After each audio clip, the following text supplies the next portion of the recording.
Kami dari Sekelompok 2 menampilkan podcast penerapan nilai-nilai ASN berakhlak.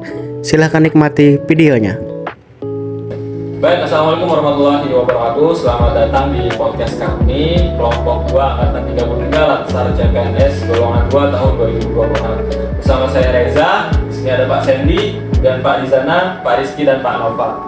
Oke, pada hari ini kami akan membahas tentang bagaimana sih penerapan nilai ASN berakhlak dalam keseharian tugas kami, khususnya di Lapas kelas 2 Banjarmasin. Oke, di segmen pertama ini kita akan bahas dulu tentang nilai ASN berorientasi pelayanan. Nah, kita mau dengar nih dari Pak Dizana, bagaimana pendapat Pak Dizana atau Pak Dizana alami selama bekerja di lapas ini tentang Pak Dizana melaksanakan nilai berorientasi pelayanan. Boleh Pak Dizana diceritakan? Mungkin ini yang saya rasakan langsung. Kita melayani warga binaan setiap hari, mulai dari pengurusan administrasi kunjungan keluarga sampai mendengarkan keluhan mereka. Prinsip saya, mereka kehilangan kebebasan, bukan kehilangan hak untuk diperlakukan dengan baik. Jadi saya selalu berusaha ramah dan responsif meski kadang situasinya penuh tekanan. Mungkin itu saja dari saya. Saya tambahkan Bapak Sandy mungkin. Ya, betul sekali Bapak Rizky. Saya tambahkan, kita nggak hanya melayani warga binaan, tetapi juga warga binaan, di mana mereka datang dari jauh, ya kan? Mungkin mereka baru pertama kali jadi guru dan nggak tahu nih peraturannya apa aja. Terus kita juga sebagai petugas harus ramah dan informatif, kita harus jelaskan apa aja sih yang mereka harus bawa untuk berkunjung dan apa aja yang nggak boleh masuk ke dalam lapas. Begitu Bapak Hanya. Oke, dari cerita Pak Dizana dan Pak Sandy tadi, intinya adalah mereka menjalankan tugas berorientasi pelayanan ini dimulai dari warga binaan itu dilayani dengan ramah, keluhan mereka didengar ya Pak Dizana ya. Ya. Terus kalau dari Pak Sandy tadi, ketika keluarga warga binaan itu datang berkunjung, dilayani dengan memberikan informasi yang jelas dan dilayani dengan sangat-sangat ramah. Mungkin kita lanjut ke segmen yang kedua ya, tentang nilai akuntabel. Nah, di nilai akuntabel ini mungkin bagaimana nih Mas Nova, Pak Nova bisa menceritakan pengalamannya melaksanakan akuntabel di Lapas Banjarmasin. Jadi di lapas itu semua tindakan kita itu harus tercatat dan bisa dipertanggungjawabkan. Misalnya soal barang titipan untuk warga binaan. Jadi setiap barang yang masuk harus dicek, dicatat dan dilakukan. Jadi tidak bisa saat kita terima saja. Soalnya akuntabel itu bukan soal takut ketahuan, tapi soal integritas dan diri sendiri. Saya mau nambahin, akuntabel juga soal tepat waktu. Kita kan punya jadwal apel, jadwal piket, jadwal pembinaan. Kalau kita tidak disiplin, sistem keamanan lapas bisa terganggu. Jadi akuntabilitas di sini bukan cuma soal laporan, tapi soal keselamatan juga, Pak. Oke, dari cerita Pak Nova sama Pak Rizky tadi, Pak Nova cerita bagaimana barang titipan itu dilayani dengan penuh integritas, dan Pak Rizky tadi juga cerita tentang apel bahwa disiplin itu juga merupakan salah satu implementasi dari akuntabel. Oke, kita lanjut nih ke nilai kompeten. Nah, nilai kompeten ini saya mau lempar ke Pak Sandy dulu. Kompeten itu kan kalau yang kita ketahui ini kita terus meningkatkan kemampuan. Nah, menurut Pak Sandy, serelevan apa kita meningkatkan kemampuan kita ini sebagai seorang CPNS? Oke, Pak Sandy. Sangat relevan. Jadi kita baru masuk ini bukan berarti kita tahu segala hal. Jadi kita ini perlu banyak belajar, ya kan, baca peraturan, dan kita itu dari buku, YouTube atau ikut bimbingan teknik. Nah, terus juga kita jangan males hanya ke senior gitu lah. Nah, ada kompeten bukan soal langsung jago nih, tapi kompeten itu soal kita terus belajar. Mungkin Pak jadi bisa menambahkan tentang kompeten. Mungkin saya juga sependapat dengan teman saya Sandy tadi. Kompeten itu artinya kita terus meningkatkan kompetensi diri kita, baik itu belajar langsung ataupun belajar dari buku atau langsung nanya ke senior-senior yang ada di sini. Kompeten juga berarti kita yang berbagi ilmu, bukan hanya kita yang menerima ilmu. Oke, luar biasa ya tadi dari Pak Sandy dan Pak Dizana itu saling melengkapi ya teman-teman semua. Pak Sandy tadi ada headline-nya itu kompeten itu bukan berarti kita harus langsung jago teman-teman. Jadi kita belajarnya bertahap sampai kita jadi kompeten gitu terhadap satu masalah atau terhadap satu kebolehan teman-teman. Kemudian kita lanjut aja ke segmen keempat, yaitu nilai harmonis, teman-teman. Nah, kalau untuk nilai harmonis ini kan seperti yang sama-sama kita ketahui, intinya atau gambaran umumnya itu adalah saling peduli dan menghargai perbedaan ya teman-teman. Mungkin saya boleh dengar cerita dari Pak Nopal nih. Ini konteksnya menarik nih, kan di lapas itu isinya beragam ya teman-teman ya. Benar ya Pak Nopal, beragam ya? Betul Pak. Mulai dari latar belakang warga binaan, pegawainya pun juga beragam ya Pak Nopal ya. Boleh sih Pak Nopal gimana ceritain nih teknisnya? Bentar, mana langsung dikit ada, sorry. Oh, bingung juga bos bicara pada apa? Bagus banget sudah. Tapi walaupun agak telaknya masih bagus ya. Masa aku harus menunggunya tuntung dulu pandan? Kan ada juga yang langsung. Ini kan ditanggung deh lah. Tahu. Oke, kita ada Tadi bagus. 1, 2. Wah, luar biasa sekali cerita dari sudut pandang Pak Sandy dan Pak Dijana tentang kompeten tadi ya teman-teman. Ada satu highlight yang mungkin luar biasa dari Pak Sandy, yaitu kompeten itu bukan berarti kita harus langsung jago, tapi kita belajarnya bertahap ya teman-teman. Oke, langsung aja kita lanjut ke segmen keempat, yakni nilai harmonis teman-teman. Mungkin kalau kita dengar nilai harmonis ini, yang terpikir pertama kali di pikiran kita itu adalah saling peduli dan saling menghargai perbedaan ya teman-teman. Saya mau ke Pak Nopal dulu nih. Ini konteksnya menarik ya Pak Nopal ya, karena di lapas itu seperti yang kita ketahui bersama, latar belakang warga binaan itu bermacam-macam ya Pak Nopal ya. Kemudian pegawainya pun juga bermacam-macam ya Pak Nopal. Boleh nih dari sudut pandang Pak Nopal, gimana sih Pak Nopal itu menerapkan nilai harmonis di lapas Banjarmasin khususnya ya Pak Nopal ya, dengan latar belakang warga binaan yang luar biasa berbagai macam ya. Silahkan Pak Nopal. Nah, oke, betul banget Pak Reza.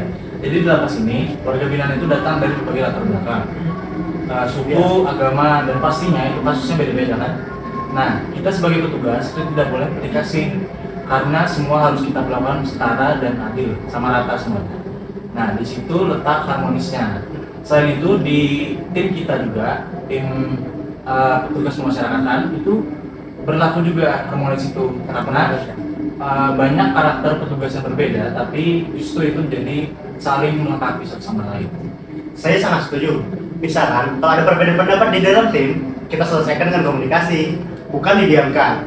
Ya kan? Harmonis bukan berarti tidak lagi sekan, tapi bagaimana kita mau lagi sekan itu dengan dewasa. Oke, jadi teman-teman luar biasa dari sudut pandang Pak Nopal dan Pak Rizky ini. Intinya meskipun di dalam ini banyak ragamnya, tapi perbedaan itulah yang membuat kita lengkap ya gitu teman-teman. Oke, kita lanjut ke nilai yang kelima, nilai loyal. Mungkin kalau teman-teman pertama kali nyebut kata loyal, yang terpikir itu adalah berdedikasi atau mungkin mengutamakan kepentingan bangsa dan negara di atas kepentingan pribadi. Saya mau dengar nih dari Pak Rizky, apa sih makna loyal menurut Pak Rizky ya sebagai petugas lapas? Gimana makna loyalnya Pak Rizky? Silahkan Pak. Betul Pak Raja. Menurut saya, loyal itu bukan sekedar patuh pada atasan. Loyal itu pada institusi, pada tugas, dan pada negara. Kita dipercaya menjaga keamanan lapas. Itu tanggung jawab yang besar, karena bahkan di hari libur pun jiwa pengabdian kita tetap menyala. Kita tidak korupsi waktu, tidak korupsi wewenang. Itu bentuk loyalitas tertinggi. Bagaimana tanggapannya Pak Dijana? Saya juga setuju dengan teman saya Rizky. Mungkin beberapa poin juga sama. Loyal itu artinya kita menjaga nama baik institusi kita, baik itu di dalam lapas maupun di luar lapas, baik itu di media sosial. Kita adalah representasi dari ASN Indonesia. Mungkin itu saja dari saya. Oke, luar biasa ya teman-teman. Intinya loyal itu kita menjaga nama baik institusi dimanapun kita berada. Cuma ada satu nih tadi yang dari Pak Rizky, katanya hari libur itu tetap masuk. Itu boleh diceritakan kenapa Pak Rizky hari libur tetap masuk Pak Rizky? Apakah memang seberdedikasi itu kan pegawai lapas itu Pak Rizky? Boleh diceritakan Pak Rizky? Lebih ke tanggung jawab kita menjalankan tugas. Karena lapas itu kan yang dijaga manusia. Nah, itu tuh kita tidak boleh lengah sedikit pun. Bahkan di hari libur tersebut. Karena penjagaan ini merupakan tugas yang sangat penting. Tidak boleh ada celah. Kalau ada celah, akan menimbulkan gangguan keamanan dan ketertiban Pak Reja. Oke, luar biasa ya ternyata teman-teman, pegawai lapas itu hari libur pun tetap masuk teman-teman. Oke, nilai yang keenam adalah nilai adaptif. Nah, adaptif ini artinya kan kemampuan beradaptasi ya. dan erat kaitannya dengan terus berinovasi dan antusias dalam menghadapi perubahan. Saya mau dengar nih dari Pak Sandy, gimana sih adaptif itu di dunia pemasyarakatan khususnya di Lapas Banjarmasin, Pak? Iya, sekarang banyak sistem digital yang ada di Lapas Banjarmasin. Salah satunya itu absensi. Jadi kita sekarang pakai fingerprint. Terus juga untuk mengelola data warga binaan sekarang ada yang namanya sistem database pemasyarakatan. Dan yang terakhir nih, ada sistem kunjungan online. Jadi Bapak Ibu keluarga warga binaan itu dapat mengisi pendaftaran melalui website. Jadi memudahkan. Nah, dan juga kita yang muda ini harus jadi champion digitalisasi, ya kan? Bantu rekan-rekan yang lebih senior untuk memahami apa itu sistem. Karena mungkin belum terbiasa, ya kan? Soalnya adaptif itu bukan hanya menerima perubahan, tapi aktif mendorong perubahan ke arah yang lebih baik. Betul begitu Bapak Nopal? Betul. Dan adaptif juga soal situasi lapangan yang tidak selalu terduga.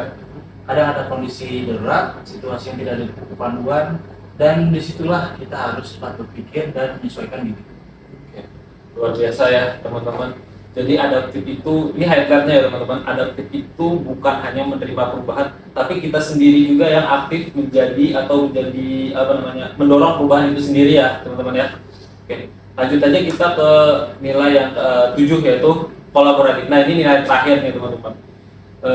Kalau berbicara tentang kolaboratif artinya kan itu membangun kerjasama ya teman-teman ya. Membangun kerjasama, sinergi. Saya mau dengar nih dari Pak Rizana, kira-kira sebagai closing statement dari nilai kolaboratif ini apa ya Pak Rizana? Mungkin silakan Pak. Menurut saya nilai kolaboratif di lingkungan lapas itu artinya kita tidak bisa bekerja dengan sendirinya. Kita harus bisa bekerja sama dan bersinergi dengan teman-teman petugas pemasyarakatan lainnya, baik itu di bidang keamanan, di bidang pembinaan, ataupun di bidang administrasi umum lainnya. Bahkan dengan kita bisa bersinergi dengan instansi luar seperti polisi, TNI, ataupun BNN. Menurut saya mungkin itu saja, bisa ditambahkan dari teman saya Nopal, mungkin ada sedikit tambahan. Kalau dari contoh yang Rizana sebut tadi, itu tuh dari bentuk yang contoh hal besar, misalnya bersama dengan instansi luar. Nah, kolaborasi ini sebenarnya bisa dimulai dari hal yang kecil. Misalnya saja saling backup saat piket, saling mengingatkan, dan saling support. Jadi, seperti kita berlima ini, kita beda-beda, tapi kita tetap satu. Luar biasa ya teman-teman. Artinya kolaboratif ini memang sangat-sangat diperlukan di lapas ya teman-teman, karena kompleksitas kerja di lapas ini peran nilai kolaboratif ini memang sangat diperlukan ya.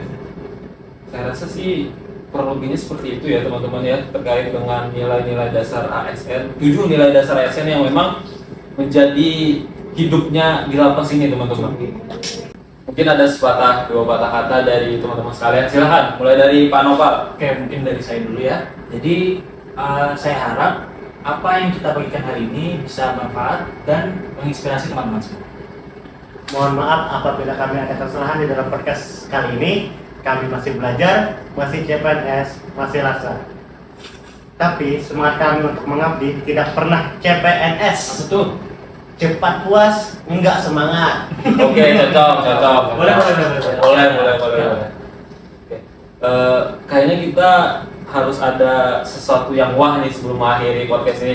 Nanti kita bilang sama-sama salam berakhlak, terus nanti kita jabarin lagi apa itu berakhlak. Boleh ya? Bisa. 1, 2, 3. Salam berakhlak. Berorientasi pelayanan, Akuntabel, kompeten, Harmonis. loyal, adaptif, dan kolaboratif. Wassalamualaikum warahmatullahi wabarakatuh. Terima kasih telah menyaksikan podcast kami. Dadah.